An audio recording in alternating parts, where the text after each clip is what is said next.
शांति।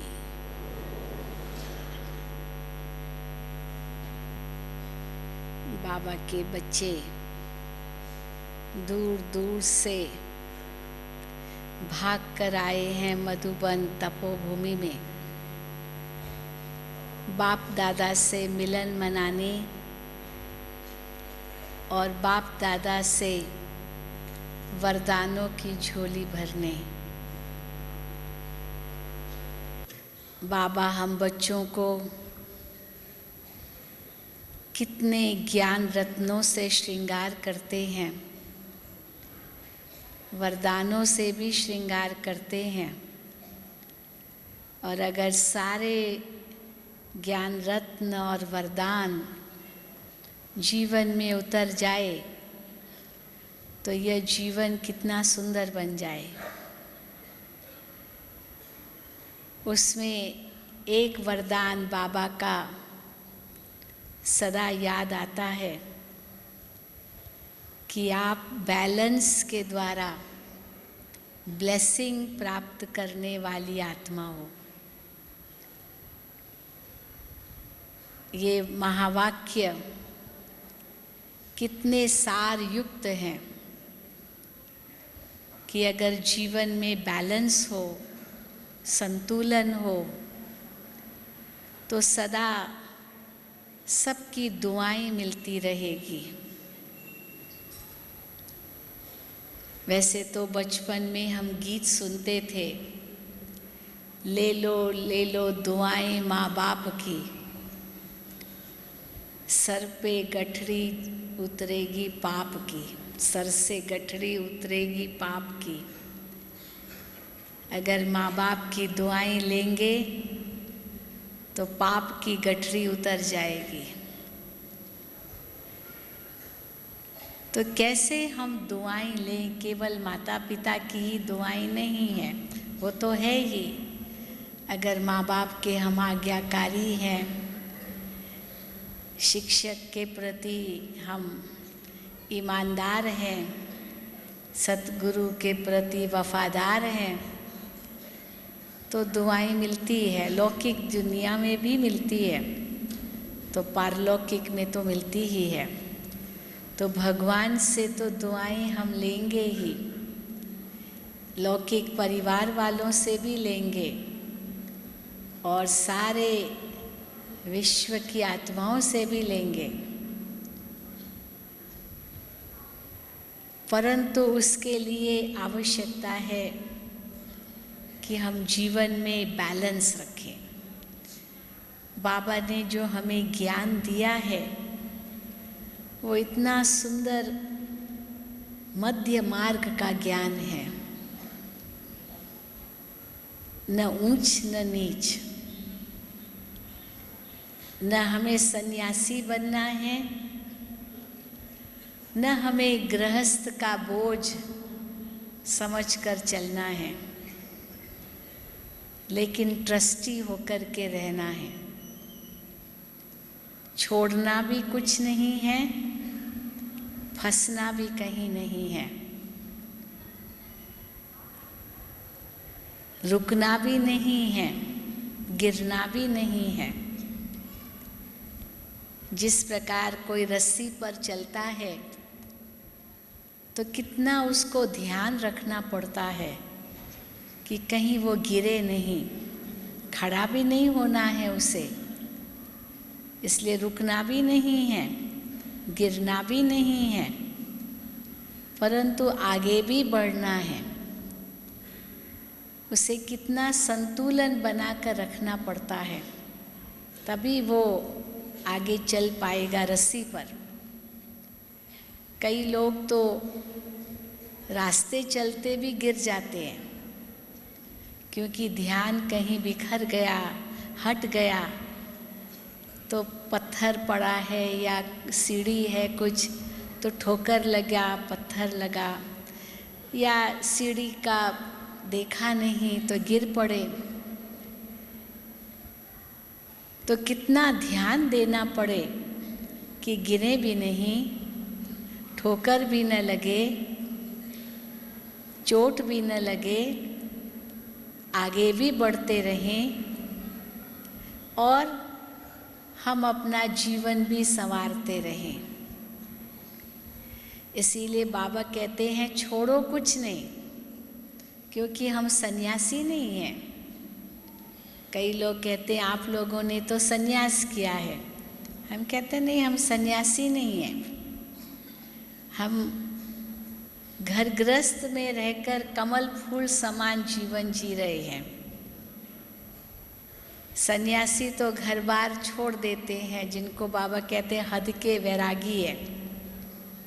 हम हद के वैरागी नहीं हैं जो केवल घर बार छोड़ करके कोई जंगल में बैठकर तपस्या करते हैं, लेकिन सब घर गृहस्थ में रहने वाले हैं।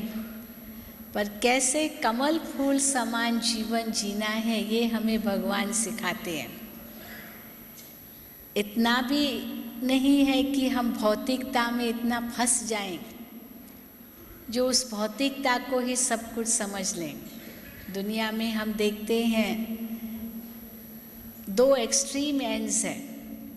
एक है जो इतने भौतिकवाद में फंसे हुए हैं, विकारों में लिप्त हैं, साथ साथ विज्ञान के साधनों को ही सब कुछ मान बैठे हैं, इसी दुनिया को ही स्वर्ग समझ बैठे हैं, यही सुख है, यही सब समझ बैठे हैं, दूसरा कोई स्वर्ग है ही नहीं। धन का नशा है, अपने मर्तबा का नशा है, प्राप्तियों का नशा है, तो उसी में ही वो चूर है। और दूसरी ओर है जो सबको छोड़ देते हैं, सन्यासी बन जाते हैं, सबको माया समझते हैं। तो बाबा कहते हैं माया भी नहीं है ये ईश्वर की रचना है, तो माया नहीं है, परंतु फंसना भी नहीं है। तो ये सुंदर बैलेंस हम जीवन में कैसे बनाए रखें, परिवार में रहते हुए भी, ये बाबा हम बच्चों को सिखाते हैं। सुबह से लेकर रात्रि तक आपका व्यवहार कैसा हो, उसमें ज्ञान का पूर्ण समावेश हो, आपकी दृष्टि कैसे हो, आपकी वाणी कैसे हो, आपके विचार कैसे हो, आपकी वृत्ति कैसी हो, आपकी चलन कैसी हो, आपका हर कदम कैसा हो, उसके लिए बाबा की हमें श्रीमत मिलती है। तो हम देखें कि कैसे ये सुंदर ज्ञान जो बाबा ने दिया है उससे हम बैलेंस करना सीखते हैं। बैलेंस, जिसको हम हिंदी में तराजू कहते हैं, इंग्लिश में उसे बैलेंस कहते हैं। एक तराजू होती है, उसमें 3 चीज़ें होती है। एक होता है ऊपर कांटा, दूसरा होता है एक डंडी जो सीधी डंडी होती है, और तीसरा होता है पलड़े जो दोनों समान होते हैं। तो कोई भी प्रकार का वज़न अगर हम करते हैं तो उसमें ये ध्यान में रखना होता है कि कांटा एकाग्र हो, कांटा हिले नहीं, डंडी सीधी हो, वो भी ऊपर नीचे न हो, कांटा भी हिले नहीं, डंडी भी हिले नहीं, और पलड़े जो हैं नीचे वो भी समान हो। और एक तरफ तराजू में वज़न है और दूसरी तरफ वो कोई वस्तु हम रखते हैं जिसका वज़न करना है। तो सही वज़न तब होगा जब कांटा एकाग्र होगा, डंडी सीधी होगी और पलड़े समान होंगे, वो सही वज़न कहा जाएगा। और एक ही बात उसमें देखी जाती है कि उसका वज़न कितना है। उसमें चाहे हीरे पड़े हो या पत्थर पड़े हो, ये तराजू नहीं देखता, पर वज़न कितना है, इतना ही तराजू का काम होता है। तो बाबा ने भी जो हमें ज्ञान और योग सिखाया है, जिसको हम बुद्धि योग कहते हैं, जिसके लिए बाबा कहते हैं मन से मुझे याद करो पर बुद्धि से ज्ञान को समझो। तो मन और बुद्धि हमारी बाबा में लग जाए हर कर्म में, उसके लिए ये बैलेंस का जीवन है। तब जीवन में ब्लेसिंग्स प्राप्त होगी। तो कांटा कौन सा है? कांटा है एकाग्रता का कांटा। योग में एकाग्रता की आवश्यकता है। जब मन की एकाग्रता होगी तो मन स्वच्छ साफ होगा और बाबा की टचिंग्स प्राप्त हो सकेगी। अगर मन में हलचल है, जिस प्रकार पानी में अगर हलचल है तो पानी के नीचे क्या है वो दिखाई नहीं देगा, हलचल है। परंतु अगर हलचल नहीं है तो पानी इतना साफ स्वच्छ होता है, नीचे क्या है सब दिखाई देता है। तो मन की हलचल न हो, अगर बैलेंस जीवन में हम चाहते हैं तो मन की एकाग्रता हो, और उसके लिए बाबा कहते हैं मुझे याद करो। जो भी कर्म करो पहले मेरी याद में करो, तो वो कर्म सत्कर्म बन जाएगा, श्रेष्ठ कर्म बन जाएगा। अगर मेरी याद नहीं है तो देह अभिमान के वश कहलाए जाएंगे, और अगर देह अभिमान है तो फिर विकारों के वश वो कर्म हो जाएगा। इसीलिए कोई भी कर्म करो, उस कर्म से पहले ये अंदर में देखो मेरी याद है, बाबा कहते हैं। कैसे हम उसको परखें कि जो भी हम कर्म कर रहे हैं, चाहे ब्रह्मा बाबा को सामने रखो, चाहे शिव बाबा को सामने रखो। शिव बाबा कहते हैं कि ब्रह्मा बाबा को फॉलो करो, और ब्रह्मा बाबा कहते हैं कि शिव बाबा को याद करो। इसलिए शिव बाबा और ब्रह्मा बाबा को सामने रखते हुए हम जो भी कर्म करेंगे उसमें ये परख शक्ति आएगी, निर्णय शक्ति आएगी कि ये कर्म अगर ब्रह्मा बाबा करते, उनके सामने ये बात आती तो ब्रह्मा बाबा कैसे करते, या शिव बाबा की उसके लिए क्या श्रीमत है। तो शिव बाबा की श्रीमत याद आती और ब्रह्मा बाबा के कर्म याद आते या कर्तव्य याद आते, तो अवश्य वो मन की एकाग्रता हमसे होती। और मन की एकाग्रता का दूसरा भी अर्थ होता है कि एक के अंत में जाना, एक के अंदर स्थिर होना, ये एकाग्रता है। जैसे सूरज की किरणें जब कॉन्वेक्स लेंस से एकाग्र होती है तो कितनी शक्ति अनुभव होती है उस समय। अगर वहाँ केंद्र पर आप कागज़ रख दें तो वो जलने लगता है। वैसे सूरज की किरणें किसी कागज़ को जलाएगी नहीं, परंतु एकाग्र की किरणें तब कागज़ को जला सकती है।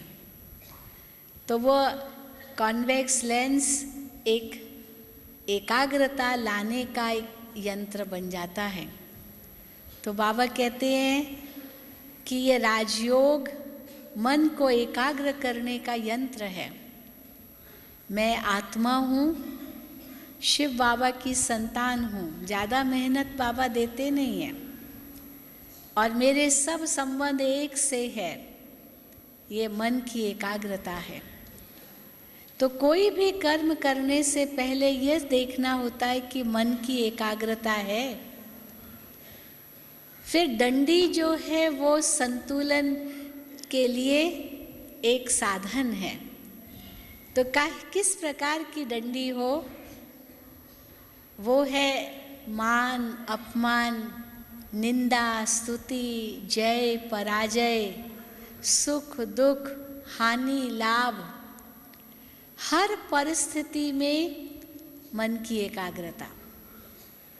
ये नहीं कि किसी ने मेरी महिमा की तो मेरा कॉलर अप, मेरा मान बढ़ गया, और किसी ने मेरी ग्लानि की तो मैं उसको अपमान समझ लूं। परंतु चाहे मान मिले चाहे अपमान मिले, दोनों में समान रह सके।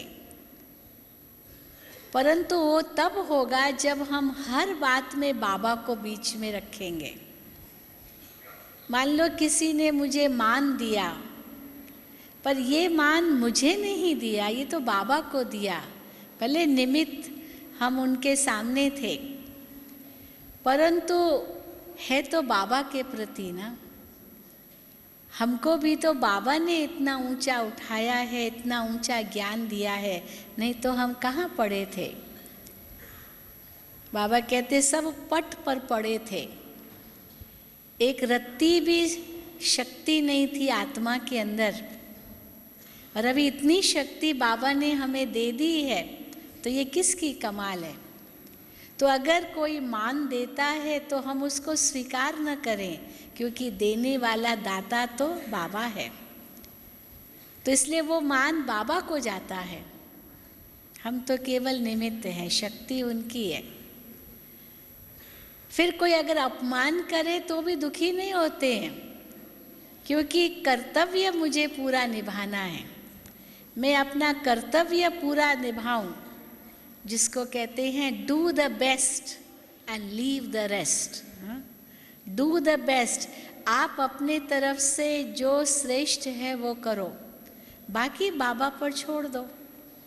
अगर असफलता मिली तो भी दुखी नहीं होते हैं, क्योंकि हमने अपना कर्तव्य तो पूरा पालन किया। और अगर सफलता मिलती है तो अभिमान भी नहीं आता है, क्योंकि मैं तो निमित्त था। इसीलिए मान अपमान निंदा स्तुति जय पराजय सुख दुख सब में समान रह सके, जो हमने ब्रह्मा बाबा को देखा। सचमुच ब्रह्मा बाबा एक ऐसे सुंदर उदाहरण थे, जो हर कदम पर एक रोल मॉडल के रूप में बच्चों के सामने थे। चाहे कैसी भी परिस्थितियां आई, लेकिन बाबा हिले नहीं। उन परिस्थितियों में तो हम नहीं जाएंगे, लेकिन बैलेंस कितना सुंदर बाबा ने बना के रखा। और हम वही दादियों से देखते हैं। आपने ब्रह्मा बाबा को नहीं देखा, लेकिन दादियों को तो देख रहे हैं ना, जिन्होंने ब्रह्मा बाबा से इतना सीखा। ब्रह्मा बाबा के सामने कोई एग्जाम्पल नहीं था, वो स्वयं ही थे, लेकिन दादियों ने ब्रह्मा बाबा को देखा और उदाहरण रूप बने। अब हम दादियों को देखते हैं। हम कई बार बड़ी दादी जी का देखते थे, दादी जी की कितनी भी महिमा कर लो, और जैसे दादी सुनते हुए भी नहीं सुनती है, कैसी न्यारी है और प्यारी है। और जब भी दादी को कहो कि दादी ये आपने इतना अच्छा किया, कहेगी मैं नहीं, बाबा बाबा बाबा।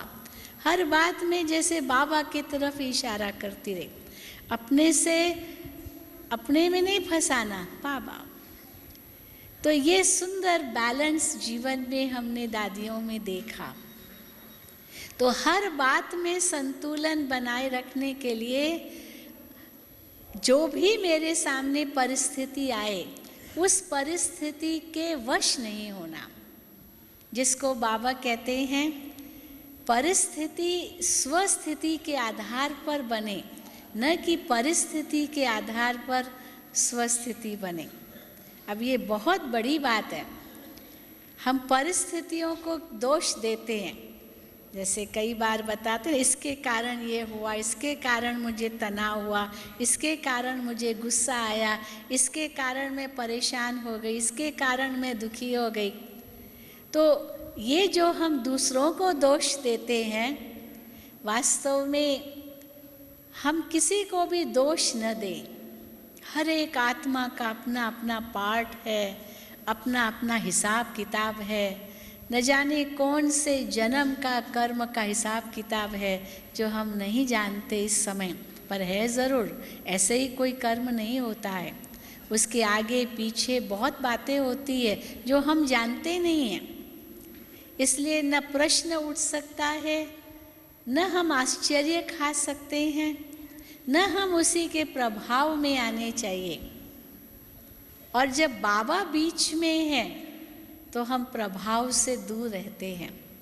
तो ये सुंदर संतुलन हम बना सकते हैं, इस संसार में रहकर भी एक न्यारी और प्यारी स्थिति बना सकते हैं। न्यारा कब बनना है, प्यारा कब बनना है, ये भी कई बार हम भूल जाते हैं, क्योंकि एकाग्रता की कमी होती है, जल्दी स्वीकार कर लेते हैं। जिस समय न्यारा बनना होता है उस समय हम प्यारे बनने की कोशिश करते हैं, क्योंकि कोई स्वार्थ होता है। तो जहाँ स्वार्थ होगा वहाँ एकदम प्यारे बन जाएंगे, और जैसे ही नफरत आएगी तो एकदम न्यारे बन जाएंगे। तो न हम नफरत में फंसे आए, न हम स्वार्थ में फंसे, न हमें कुछ चाहिए। देने वाला भी बाबा है, इंसान कहाँ दे सकता है। इंसान में भी क्या शक्ति है देने की, उनको भी तो देने वाला दाता ही तो देता है। तो इसलिए कहीं स्वार्थ भी नहीं फंसता, स्वार्थ में हम नहीं फंसते, और किसी से हम नफरत भी नहीं करते। नफरत किससे करें? ये सब आखिर है तो भगवान के ही बच्चे, नफरत भी क्या करें। नफरत क्यों आती है? क्योंकि हम किसी का अवगुण देखते हैं। अवगुण देखते हैं तो तुरंत हम उनसे अलग हो जाना चाहते हैं, और किसी का विशेष गुण देखते हैं तो हम उसके प्रति प्रभावित हो जाते हैं। परंतु न हम किसी से प्रभावित हो और न किसी से हम नफरत करें। ये एक इतना सुंदर बैलेंस है, न इस तरफ जाएं न इस तरफ जाएं, सीधा ही देखें। जिसको बाबा कहते हैं साइड सीन्स में मत जाओ, न पीछे मुड़ के देखो न साइड में देखो, बस केवल आगे देखो, बाबा को देखो। साइड में देखना माना दूसरों को देखना, और पीछे देखना माना अपने बीती जीवन को देखना। कई लोग अपनी बीती जीवन को देख करके बड़े दुखी होते हैं। वर्तमान में सब कुछ है लेकिन बीते जीवन को देख के बड़े दुखी होते हैं। वो मरने घड़ी तक भी, जबकि मर रहे हैं तो भी वो दुख उनको भूलता नहीं है। मेरे साथ फलाने ने ऐसे किया था, मेरे साथ फलाने ने ऐसे धोखा दिया था, ये किया था, वो किया था। आप उनको कहो भाई भगवान को याद करो, अब आत्मा शरीर छोड़ रही है, अब तो ये संसार से जाना है, कुछ नहीं ले जाना है, लेकिन नहीं, वो बीती बातों को याद करके रोते रहते हैं। तो बाबा ने तो हमको कितना सुंदर इस ड्रामा का राज समझा करके फुल स्टॉप लगवा दिया। जो हुआ ड्रामा, गीता का भी सार सब जगह पढ़ते हैं, जो हुआ अच्छा हुआ, जो हो रहा है बहुत अच्छा, और जो होगा वो और भी अच्छा। तो इसलिए एक फुल स्टॉप लग जाता है, अपने बीते को भी नहीं देखते हैं। कई ऐसे भाई बहने हैं जो अपने बीती को कैसे देखते हैं, ज्ञान में आते हैं और जीवन में परिवर्तन आता है ज़रूर, क्योंकि ज्ञान से परिवर्तन तो आएगा ही, लेकिन उस परिवर्तन को बहुत बड़ी बात समझते हैं। उनको कहो कि देखो अब वो पहले उनका जीवन कैसा होगा, कोई शराब पीते होंगे, सिगरेट पीते होंगे, बहुत गुस्से वाले होंगे, और जब ज्ञान में चलते हैं आते हैं तो सब बदल जाता है, गुस्सा छूट जाता है, मतलब काफ़ी परिवर्तन आ जाता है। तो लोग उनको कहते अरे आप तो इतना बदल गए हो। बस ज़रा सा सुना अपना परिवर्तन का, उनको सम्मान मिला या उनको उनकी महिमा हुई तो बस समझते मैं तो बहुत बदल गया। बहन जी मैं तो क्या था, मैं तो बिल्कुल ऐसा भयानक व्यक्ति था, मैं क्या बताऊं बहन जी, मैं तो बहुत बदल गया। और कई ये समझ करके संतुष्ट हो जाते, मैं तो बहुत बदल गया। लेकिन बाबा हमको कहीं भी छोड़ते नहीं है, कहीं भी खड़ा नहीं करते हैं, आगे बढ़ना है। अगर हम केवल यही सोच करके संतुष्ट हो जाते हैं कि हम तो बहुत बदल गए, तो भी आगे नहीं बढ़ सकते हैं। ये तो ऐसे हुआ जैसे कोई डल विद्यार्थी होता है, वो हमेशा फेल ही होता रहता है, मान लो हमेशा फेल। पर एक बार वो थोड़ी मेहनत किया उसने और पास हो गया, तो कितनी खुशी होगी उसको, अरे मैं तो पास हो गया, मैं तो पास हो गया। और खुश हो जाएगा, हाँ पास हो गया, कम से कम फेल तो नहीं हुआ। तो ये थोड़ा सा परिवर्तन जीवन में अगर कर लिया और हम खुश हो गए कि वाह हम तो बहुत बदल गए, बाबा कहते वहाँ भी खड़ा नहीं होना है। क्योंकि एक तरफ बाबा को सामने देखना है, दूसरी तरफ लक्ष्य को भी सामने देखना है। मंजिल तो बहुत दूर है, हमको क्या बनना है, मानव से देव, उसमें भी लक्ष्मी नारायण समान विश्व महाराजन महारानी बनना है। उसकी भेंट में तो हम तो बहुत पीछे हैं। तो जीरो से अपनी भेंट नहीं करनी है कि मैं तो बहुत बदल गया। लेकिन जो होशियार विद्यार्थी होता है वो पास हो गया इसी में खुश नहीं होता है।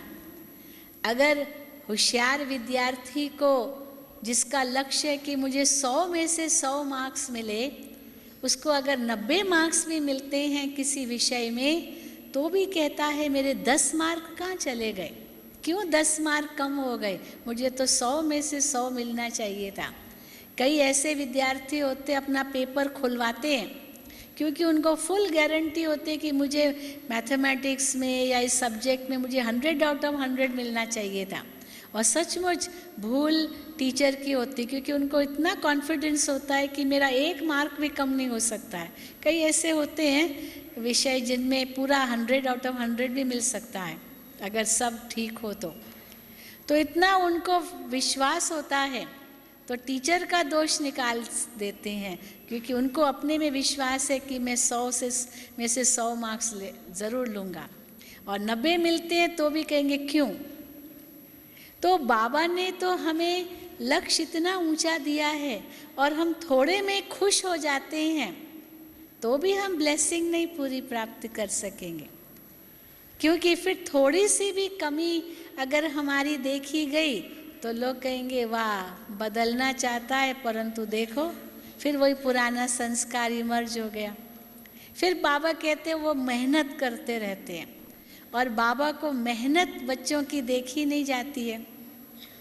तो बच्चे मेहनत कैसे करते हैं, पुरुषार्थ तो करते हैं, पर पुरुषार्थ हमारा कैसा हो, एक नेचुरल पुरुषार्थ हो, मेहनत वाला पुरुषार्थ न हो। अर्थात हम अपने लक्ष्य को सामने रख कर के पुरुषार्थ भी करें, पर उसको इतना सहज बनाएं, क्योंकि हमारा वो अनादि संस्कार है, हमारा वो आदि संस्कार है। तो जो हमारा अनादि और आदि संस्कार है उसको प्राप्त करने में मेहनत क्यों। कई बार बाबा बच्चों से पूछते हैं कि आवाज़ में आने में मेहनत है या आवाज़ से परे जाने में मेहनत है, या कौन सा सहज है, आवाज़ में आना सहज है या आवाज़ से परे जाना सहज है, कौन सा सहज है? हाँ क्या कहेंगे, कौन सा सहज है, आवाज़ में आना या आवाज़ से परे जाना? आवाज़ से परे जाना। लेकिन कईयों को बड़ा मुश्किल लगता है आवाज़ से परे जाना, सारा दिन बोलते ही रहते हैं, और एक दिन समझो उनको कहा भी अभी आज का दिन मौन रखो, ओहो वो तो मौन रख ही नहीं सकते हैं। और कई ऐसे इतने शांत होते हैं, उनको को थोड़ा बोलो तो बोलते ही नहीं है इतने शांत। अब बैलेंस का मतलब क्या है कि जिस समय हमें बोलना है हम नेचुरल रूप में क्यों ना बोले, और जिस समय हमें शांत रहना है हम उस समय शांत रहें। ये बैलेंस है। ये नहीं कि जिस समय हमें शांत रहना है उस समय हम बोलना शुरू कर दें, और जिस समय हमें बोलना है उस समय शांत हो जाए। जिस समय न्यारा रहना है वहाँ प्यारा बन जाए, जिस समय प्यारा बनना है वहाँ न्यारा हो जाए, तो दोनों ही गलत हो जाएगा। तो बैलेंस का मतलब है कि हर बात में समान भी रहना है, चाहे कैसी भी परिस्थिति हो, वो परिस्थिति मुझ पर अपना प्रभाव न डाले। स्वस्थिति जो हमारी स्वाभाविक स्थिति है, अनादि स्थिति है, आदि स्थिति है, जो दैवी हमारे संस्कार हैं, या जो आत्मा के अनादि संस्कार हैं, वही मेरे नेचुरल संस्कार हैं। वो नेचुरल संस्कार ही हर वक्त हमारे कर्म में आए। और उसके लिए फिर दिखाया है पलड़े, तराजू में पलड़े होते हैं।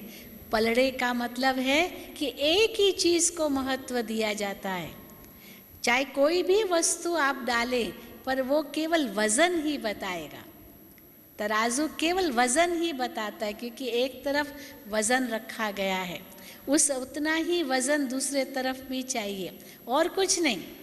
उसका दाम कितना है, उसकी क्वालिटी क्या है, ये क्या है, वो सब तराजू नहीं देखता है, पर वज़न क्या है। तो बुद्धि रूपी तराजू किसको महत्व दे?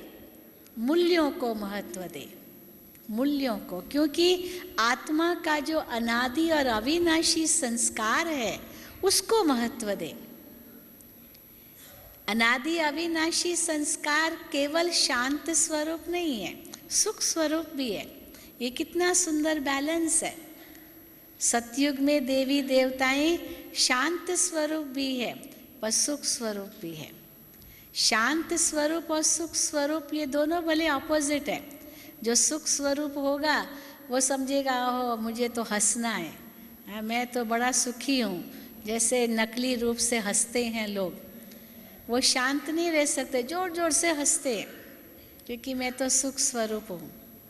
और जो शांत रहते वो एकदम गंभीर हो जाते, एकदम शांत, एक मुस्कुराहट भी मुंह पर नहीं, एकदम गंभीर या एकदम शांत उदास, तो वो भी ना हो। शांत के साथ साथ प्रेम स्वरूप भी हो, सुख स्वरूप भी हो, आनंद स्वरूप भी हो। अब ये है सुंदर बैलेंस आत्मा के अंदर।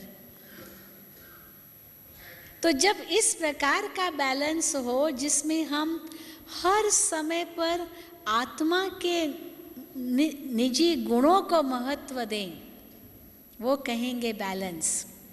आज बाबा की मुरली में बाबा ने कहा ना, देखो दुनिया में कोई दुखी होते हैं तो जीव हत्या करते हैं। आजकल तो न जाने हर जैसे अखबार खोलो, अखबार के पहले पन्ने पर ही फलाने ने जीव हत्या किया, सुसाइड किया, ये किया, वो किया, सारी न्यूज़ वही होती है। और क्या होता है? सारा सब विकारों से भरपूर ही है न्यूज़। पर बाबा कहते हैं वो आत्महत्या नहीं है, वो जीव हत्या है। पर हाँ, आत्महत्या कब होती है? आत्महत्या कब होती है? जब हम आत्मा अपनी जो असली संस्कार है उसके विरुद्ध जाते हैं, ये आत्महत्या है। बाकी तो सुसाइड वो जीव हत्या है। आत्मा तो कभी मरती नहीं है, पर आत्मा का कब उनको हम मारते हैं या उसकी हत्या करते हैं, जब आत्मा के अनादि और आदि संस्कारों के विरुद्ध जा रहे हैं। हूँ मैं शांत स्वरूप और मैं अपने आप को बहुत अशांत समझ रहा हूँ। मैं तो बहुत अशांत हूँ, मैं तो बहुत अशांत हूँ। दुनिया में कहते ना, इतने अशांत अपने आप को समझते, इतना दुखी समझते हैं अपने आप को, जो उनको कहो भी ना कि अरे आप तो सुख स्वरूप आत्मा हो, आप तो शांत स्वरूप आत्मा हो, नहीं नहीं मैं तो बहुत दुखी हूँ, मैं तो बहुत दुखी हूँ। तो या तो मैं तो बहुत दुखी हूँ, या तो फिर क्या कहेंगे, मेरे जैसा दुनिया में कोई सुखी नहीं। और क्या सुख समझते हैं? खाओ पियो मौज करो, इंद्रियों के सुख को सुख समझ बैठे हैं। धन का ही नशा है। तो बाबा कहते हैं ये दोनों ही गलत हो गया। फिर जब धन जब जाता है तब आंखें खुलती है, वो नशा टूटता है। जैसे कोई शराब के नशे में होता है ना, उसको तो लगता है बस मेरे जैसा कोई नहीं, परंतु जब शराब का नशा टूटता है तब उसको पता चलता है मैं कहाँ पड़ा हूँ, नाले में पड़ा हूँ। और शराब के नशे में लत है तो वो नाले में भी पड़ा होगा ना, उसको लगेगा मैं तो राजा हूँ। तो वास्तविकता यही है जो बाबा कहते हैं, तुम अपने अनादि असली आदि स्वरूप को पहचानो और उस स्वरूप में स्थित हो जाओ। जैसे जब बाबा कहते हैं कि तुम पवित्र आत्मा हो, तो कई भाई बहनें कहते हैं मैं कैसे पवित्र हूँ, मैं तो कितने पाप किए हैं जीवन में, कितने पाप किए हैं। मैं अपने आप को जब कहता हूँ मैं पवित्र आत्मा हूँ तो मन खाता है, मैं तो बहुत पाप किए हैं। परंतु बाबा कहते हैं वो तो आपका पूर्व जन्म था, उस समय आपको ज्ञान ही कहाँ था कि आप पवित्र आत्मा हो। परंतु अब ये ज्ञान हमें मिला है कि मैं तो शुद्ध आत्मा हूँ और मैं शुद्ध आत्मा अपने उस शुद्धि को पहचानूं। तो ये ऊंचा ज्ञान हमें बाबा दे करके अपने असली स्थिति तक पहुंचाते हैं। अच्छा मान लो मैं कहती हूँ मैंने तो बहुत पाप किए हैं, मैं तो बड़ा अशुद्ध हूँ, बड़ा अशुद्ध हूँ। अच्छा शुद्ध कैसे बनूंगा? भक्ति मार्ग में तो भगवान को कहेंगे पतित पावन, तो पावन करो। अब भगवान कैसे पावन करेगा? तो पावन करने की युक्ति बाबा आकर बताते हैं कि आप अपने असली रूप को याद करो, अपने असली स्वभाव को याद करो, तुम वही हो। तो उसका चिंतन करने से ही वो स्वभाव वापस आएगा, वो बाहर से नहीं आएगा। कोई बाहर से शुद्धि की बात नहीं है, अपने विचारों की शुद्धि से फिर वापस वो शुद्धि का अनुभव आत्मा करेगी। तो दुनिया में हम देखते हैं या तो ऐसे लोग मिलेंगे जो कहेंगे आत्मा तो है ही शुद्ध, आत्मा को तो कोई लेप शेप लगता ही नहीं है, ये तो सब शरीर पर लगता है, खाओ पियो मौज करो, आत्मा पर तो कुछ भी नहीं लगता है। इसीलिए कुछ अगर पाप लगे तो शरीर को लगा, गंगा स्नान किया, हो गए पाप धुले, फिर खूब पाप करते ही रहते, अपने आप को धोखा देते रहते हैं। पर ये आत्मा पर चढ़ा, आत्मा ही पाप आत्मा बनी, आत्मा को ही पुण्य आत्मा बनना है। तो कैसे बनेगी पुण्य आत्मा? जब अपने असली संस्कारों को पहचानेगी, अपने मूल्यों को महत्व देगी। जो आत्मा अपने मूल स्वभाव में जिन गुणों की स्वरूप है उसका चिंतन करेगी, उसका स्वरूप अनुभव करेगी, और जिनका वो सागर परमात्मा, जिनका वो सागर है उसको अपने सामने रखेगी। यही तो योग है। तो जब इस प्रकार का बैलेंस हम अपने जीवन में रखें तब ब्लेसिंग्स प्राप्त होगी। ब्लेसिंग्स कैसे मिलेगी? कैसे हम दूसरों की दुआएं लेंगे? कई लोग कहते हैं आएंगे, कहते हैं बस बहन जी हमको बस दुआ करो, हमारे सिर पर हाथ रख दो, हाँ दुआ करो। गुरु के सामने जाएंगे या माता पिता के सामने जाएंगे, कहेंगे बस हमारे सिर पर हाथ रखो तो दुआएं मिलेगी। अब सिर पर हाथ रखने से दुआएं मिल जाए फिर तो बहुत अच्छी बात है, ऐसे ही दुआएं ले लो। तो दुआएं तो मांगी नहीं जाती है, दुआएं तो दिल से निकलती है। किसके प्रति दुआएं कैसे निकलती है?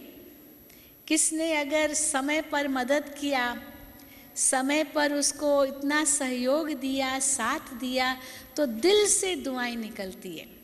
तो दुआएं कभी मांगी नहीं जाती है। और दुआएं केवल बड़े ही नहीं देते हैं, छोटे भी देते हैं, कोई भी दुआ दे सकता है। तो दुआएं एक तो दिल से निकलती और हर एक दे सकता है, परंतु दुआएं कौन देगा? जिसको कुछ अपने जीवन में प्राप्ति हुई होगी। अगर मेरे से उनको कुछ जीवन में प्राप्ति हुई है तभी तो वो दुआएं देगा ना, दिल से निकलेगी दुआएं। परंतु उसके लिए फिर दाता का स्वरूप होना चाहिए, तभी तो दुआएं मिलेगी। केवल सिर नीचे रखो और दूसरे को कहो बस मेरे सिर पर हाथ रखो, मुझे दुआ करो, मुझे आशीर्वाद दो, या बाबा को भी कहें बाबा हमें वरदान दो, बाबा भी वरदान किस आधार पर देंगे? वो हमारे अंदर वो योग्यता होगी तभी तो बाबा वरदान देंगे ना। परंतु अगर वरदान मिला भी बाबा से तो उस वरदान का हम कितना इस्तेमाल करते हैं वो हम देखें। अभी बहन जी हमारा परिचय दे रही थी तो मुझे बताया कि बाबा के 2 वरदान हमें मिले, तो वो खुद बताएगी इसका राज। तो बात तो उस रूप में है कि एक बार हम बाबा के सामने खड़े, जैसे टोली दे रहे हैं ना, तो टोली लेने के लिए खड़ी हुई एक ग्रुप को मैं लेकर आई थी। तो वो ग्रुप से बाबा को मिलाया, कोई विदेशी थे, और मैंने तो सोचा बस बाबा मुझे टोली देंगे। लेकिन जैसे ही बाबा ने मुझे दृष्टि दी, टोली मेरे हाथ में रखी और हाथ जोर से पकड़ा। बहुत जैसे एकदम शक्ति का अनुभव हुआ, इतना जैसे बाबा स्नेह दे रहे हैं। और जैसे दृष्टि और टोली के साथ साथ वरदान दे दिया, बहुत ही सुंदर, कि ज्ञान की वीणा बजाने वाली सरस्वती आपकी ज़ुबान पर है। ये बाबा ने, अव्यक्त बाबा ने वरदान दिया। मैं तो हैरान हो गई, यानी ये एक्सपेक्टेशन नहीं था कि इस प्रकार का वरदान मिले, क्योंकि बाबा कई वरदान देते रहे। अथक सेवाधारी हो, खुशी से सेवा करती हो, दिल से सेवा करती हो, दिल से सेवा करने वालों का तीर दिल को लगता है। ऐसे बाबा के बहुत बार हमें वरदान मिले हैं, लेकिन ये तो बड़ा विशेष वरदान था। तो उसके बाद मैंने सोचना शुरू किया, बाबा का इतना बड़ा वरदान मिला है, इसमें क्या राज होगा? तो कोई तो ये समझे बस भगवान ने तो मुझे वरदान दे दिया, बस अभी तो सरस्वती मेरे ज़ुबान पर है, मेरी सारी वाणी सरस्वती की वाणी हो गई। लेकिन मेरे अंदर में ये संकल्प चला, 2 बातें आई। एक संकल्प ये चला कि अगर इस ज़ुबान पर सरस्वती का वास है, फिर तो ज्ञान के सिवा इस वाणी से और कुछ भी निकलना नहीं चाहिए, नहीं तो सरस्वती का नाम बदनाम होगा। इसीलिए केवल ज्ञान की ही वीणा बजनी चाहिए और कुछ नहीं। फिर दूसरा मन में विचार चला कि बाबा ने इतना ऊंचा वरदान दिया है, ज़रूर बाबा को मुझसे कुछ करवाना है। बाबा इसलिए मेरे अंदर शक्ति भर रहे हैं, तो बाबा को मुझसे क्या करवाना है, अभी ये राज खुलेगा इस ड्रामा में। बाबा तो भविष्य को जानते हैं, तो भविष्य को, बच्चे के भविष्य को देख करके भी बाबा वरदान देते हैं। तो उसके थोड़े समय के बाद, उस समय ये केवल भारत का ही दूरदर्शन था और तो कोई टेलीविज़न प्राइवेट चैनल्स थे ही नहीं, ये 91-92 की बात है। तो उस समय बाबा का ये वरदान मिला और थोड़े समय के बाद ये ZTV चालू हुआ, जो प्राइवेट चैनल है, और बाबा को, ये संस्था को निमंत्रण मिला कि आप अपने लेक्चर्स हमें दें जो हम टीवी में दिखाएंगे। और हमें दादी ने कहा कि आप बॉम्बे जा कर के टेलीविज़न में रिकॉर्ड करो, के लिए रिकॉर्ड करो। तब मुझे याद आया कि बाबा ने हमें ये वरदान दिया था, तो इसीलिए इस वरदान को बाबा जानते थे मेरा भविष्य, और पहले से ही वो शक्ति भर दी ताकि बाबा की सेवा इस रूप से हो।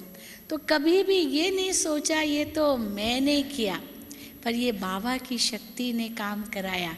तो जैसे जीवन में वो सुंदर बैलेंस रखा, चाहे कोई महिमा भी करता था, कोई निंदा भी करता होगा, पता नहीं मेरे पीछे भी क्या बोला, समझो, परंतु हम यही सोचते थे कि बाबा ने करवाया। तो महिमा भी स्वीकार नहीं की, तो ग्लानि भी स्वीकार नहीं की, क्योंकि मेरा तो था ही नहीं, ये तो बाबा की शक्ति थी। तो भगवान का ब्लेसिंग हमें मिला, क्योंकि ज़रूर बाबा ने इस आत्मा को परखा होगा।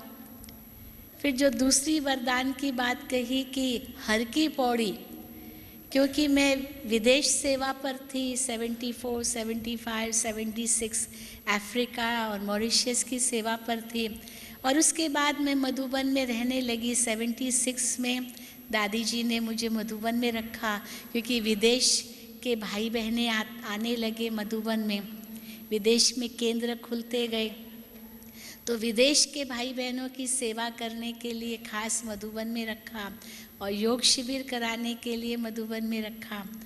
तो क्योंकि अनुभव विदेश का भी था और देश का भी था, तो मैं मधुबन में रहने लगी। तो मैं सोचती थी कि बाबा ने मुझे मधुबन में रखा है, इसमें भी क्या राज होगा, ज़रूर मुझसे कोई ऐसी विशेष सेवा करानी है।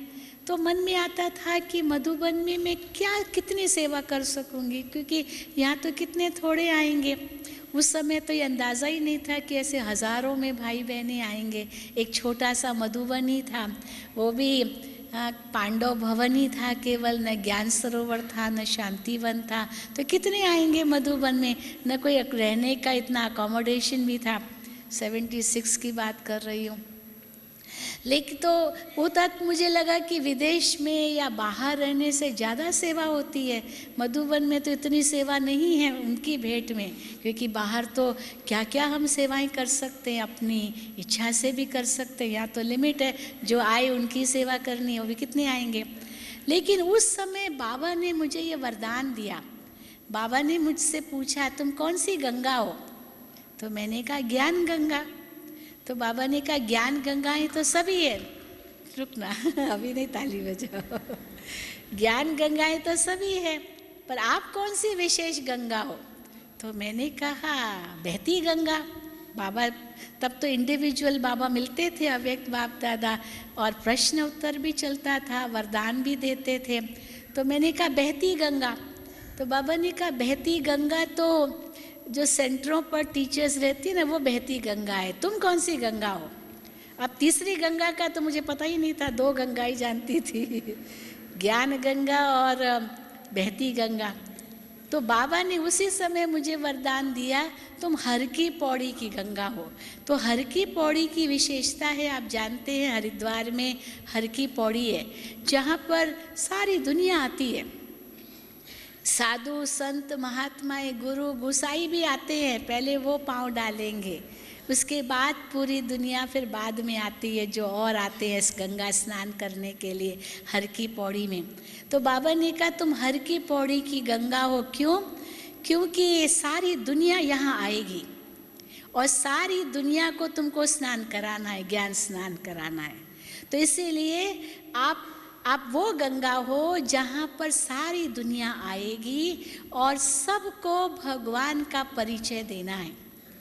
तो इसीलिए तो हम देखते हैं सचमुच ये वरदान ही है। तो हम सोचते थे उस समय, पहले मैंने सोचा सारी दुनिया आएगी, तब तो कुछ भी नहीं मालूम था कि कोई यूनाइटेड नेशन से हमारा संबंध हो जाएगा, वहाँ से आएंगे ये प्रेसिडेंट प्राइम मिनिस्टर ये सब आएंगे, कुछ भी पता नहीं था।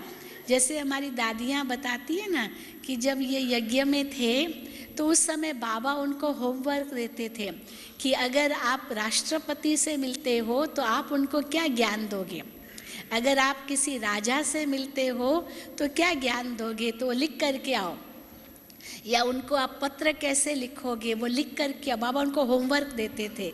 तो वो बहनें सोचती थी कहाँ हम राष्ट्रपति से मिलेंगे, कहाँ हम राजाओं से मिलेंगे, हम तो बस यहीं बाबा मम्मा के संग रहेंगे और यहीं शरीर छोड़ के वापस परमधाम चले जाएंगे, हम थोड़ी कोई राजाओं की सेवा करेंगे, ये करेंगे वो करेंगे। पर बाबा उनको इतना ऊंचा चढ़ाते थे कि बच्चे तुमको तो सारे विश्व की सेवा करनी है। आप देखते ना आजकल की मूल्यों में भी बाबा का बहुत आता है, बच्चे तुम विलायत में जाएंगे, बच्चे तुम ये करेंगे, बच्चे तुम वो करेंगे। तो जब बाबा ये साकार में कहते थे तो कई भाई बहनें सोचते कहाँ हम जाएंगे विलायत में।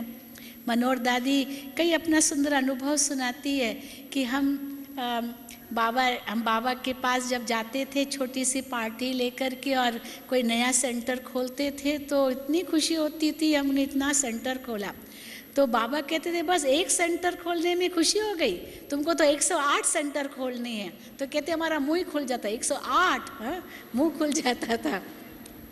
फिर बाबा कहते थे तुम विदेश जाएंगे, तो मैं बाबा को कहती थी बाबा मैं विदेश जा तो इंग्लिश तो जानती नहीं हूँ, मैं क्या विदेश जा करके करूँगी। तो बाबा कहते थे बच्चे तुमको इंग्लिश जानने की ज़रूरत नहीं, इंटरप्रेटर बहुत मिल जाएंगे, जो आपको खाली अपनी भाषा बोलनी है, दूसरा ट्रांसलेट करने वाले बहुत मिल जाएंगे। तो सचमुच हम लोगों की जो बुद्धि है वो कितनी सीमित बुद्धि थी, तो बाबा वरदान दे करके हमारी बुद्धि को कितना बेहद में बनाते गए। जो आज हम देखते हैं बेहद में विशाल बुद्धि बाबा ने बनाई है, तभी तो विश्व की सेवा हो रही है। तो इसीलिए ये कब होगा, कैसे होगा, जब जीवन में सचमुच हम बैलेंस बनाए रखें, एक आदर्श जीवन हो हमारा। क्योंकि ज्ञान से भी इतने प्रभावित नहीं होंगे लोग, हमने देखा है, क्योंकि ज्ञान सुनाने वाले बहुत है, इतने बड़े बड़े विद्वान हैं, क्या नहीं ज्ञान सुनाते हैं, कैसे कैसे राइमिंग करते हैं, हाँ वो शायरी सुनाते हैं, भजन सुनाते हैं, गीत सुनाते हैं, बड़ा अच्छा अच्छा सुनाते हैं, और लोग उसमें उनके कनरस में आ जाते हैं। परंतु मुख्य है हमारा जीवन, उस जीवन से प्रभावित होंगे।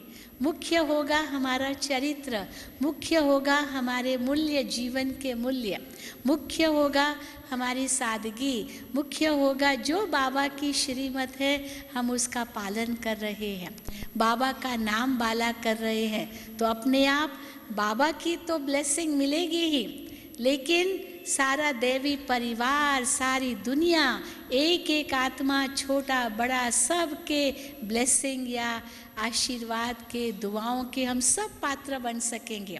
ऐसे नहीं केवल बड़े ही बनेंगे, सब बन सकते हैं, परंतु उसके लिए बड़ा दिल साफ चाहिए, अंदर की इच्छाएं नहीं चाहिए। हाँ, इच्छाओं को मारना भी नहीं है, लेकिन इच्छा मात्रम अविद्या हो गई, क्योंकि बाबा है, बस बाबा को देख रहे हैं। और सचमुच अगर सामने बाबा है, लक्ष्य है, और किसी अन्य आत्मा को हम नहीं देख रहे हैं, बाबा और उनकी सेवा और चारों सब्जेक्ट्स का बैलेंस, चारों प्रकार की सेवा जो बाबा ने पिछली मुरली में कही, तो उस अनुसार अगर सचमुच हम चल रहे हैं तो हम सब वरदानी आत्माएं हैं, भगवान के वरदानों के पात्र हैं, तो सारे विश्व की आत्माओं के भी दुआओं के पात्र हैं। तो अवश्य इन्हीं बातों को हम अपने जीवन में धारण करें, और इतना सचमुच जीवन श्रेष्ठ हमारा बन जाएगा, जो ये जन्म तो सफल हो ही गया, पर जन्म जन्म 21 जन्म तो क्या, पूरे 84 जन्म हमारे सफल होंगे ही ज़रूर। ओम शांति, ओम शांति, ओम शांति। अभी आपका अगला क्लास भी है इसके बाद, अब 3 मिनट बाबा की याद में।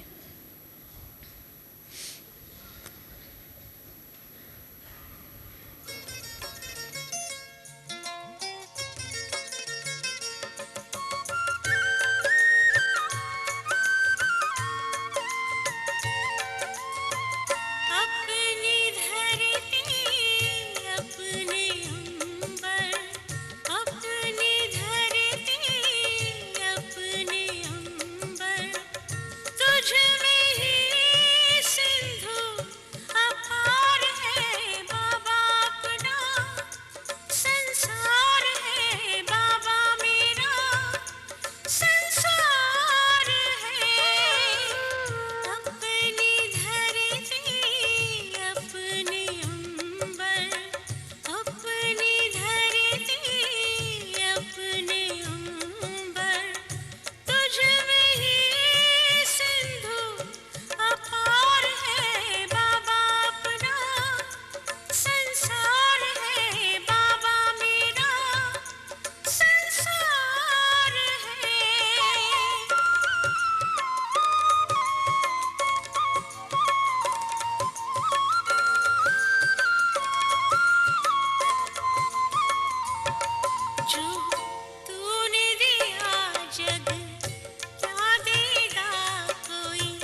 छी